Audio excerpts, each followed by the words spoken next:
Monsieur le chauffeur du taxi 790 BRR 75. Je ne vous oublierai jamais. Aussi longtemps que Dieu me prêtera vie, merci mon Dieu de me laisser le cancer en sourdine. Je reverrai avec une diabolique précision d'entomologiste la misérable configuration boursouflée de votre sale gueule de turfiste mou, la balourdise chafouine de votre regard borné et la vulgarité indicible de vos traits grotesques encadrés derrière votre pare-brise avec des grâces de tête de veau guettant la sauce ravigote à la vitrine du tripier bovin. Homer ou Ray Charles, je ne sais plus quel aveugle de naissance, ose affirmer que l'habit ne fait pas le moine. Il y a pourtant des tronches qui sont des aveux. Et la vôtre, monsieur le chauffeur du taxi 790 BRR 75, ne mérite pas le pardon.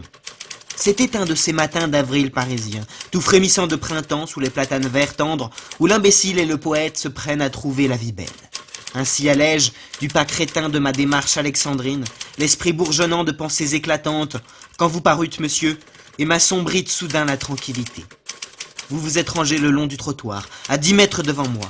La porte arrière côté trottoir s'est entr'ouverte avec une lenteur infinie, sous la pression désordonnée d'une main fébrile que prolongeait un bras nu, décharné. C'était une main effroyablement tordue par les rhumatismes, désespérément crochue pour ne pas lâcher la vie. Une main translucide, parsemée de ces étranges taches brunes et lisses qui dessinent parfois d'improbables mouches sur la peau des vieillards finissants. Au prix d'un effort pictural surhumain de sa main jumelle, cette main pitoyable rutilait par 5 fois de l'éclat saugrenu d'un vernis cerise. Dérisoire coquetterie de la très vieille dame qui devait constituer à l'évidence la partie cachée de ce membre à peine supérieur. Je ne le dis pas à votre attention, monsieur le chauffeur du taxi 790 BRR 75. Car il me plaît de penser que la sérénité de votre abrutissement global ne vous autorise pas à hisser votre entendement au-dessus d'une rumination céphalogastrique de base. Mais il me semble que nous ne devrions pas sourire de cette ultime tentative de plaire qui incite les vieillards au bord du grabat à continuer à se peindre. C'est peut-être une expression de l'instinct de conservation. J'ai entendu un jour Madame Simone Weil faire observer que la plupart des rescapés des camps de la mort nazis avaient puisé la force morale et physique de survivre dans un souci quotidien de fragile dignité qui les poussait à continuer de se tailler la moustache ou de se tresser les nattes jusqu'au fond de leur enfer. De la portière que la première main maintenait tant bien que mal entr'ouverte, la seconde a jailli, fébrilement cramponnée à une sobre canne blanche qui battait l'air en tous sens à la recherche aveugle d'un bout de trottoir ou de caniveau. En même temps, la tête et la jambe gauche de votre cliente, monsieur le chauffeur, tentèrent une première sortie de l'habitacle enfumé de gauloises étendues de sky craquelées qui vous tient lieu de gagne-pain automobile. C'était une jambe vieille de vieille. Autant dire un tibia décharné, avec un gros genou ridicule en haut et à l'autre extrémité, un escarpin noir dont la boucle dorée tentait en vain d'apporter un éclair de gaieté pédonculaire à ce mollet posthume. Incapable de s'extraire seule de votre taxi, cette si vieille dame lançait tant bien que mal, à petits coups comptés de sa nuque fripée, une tête ratatinée de tortues finissantes, dont les yeux usés appelaient à l'aide en vain.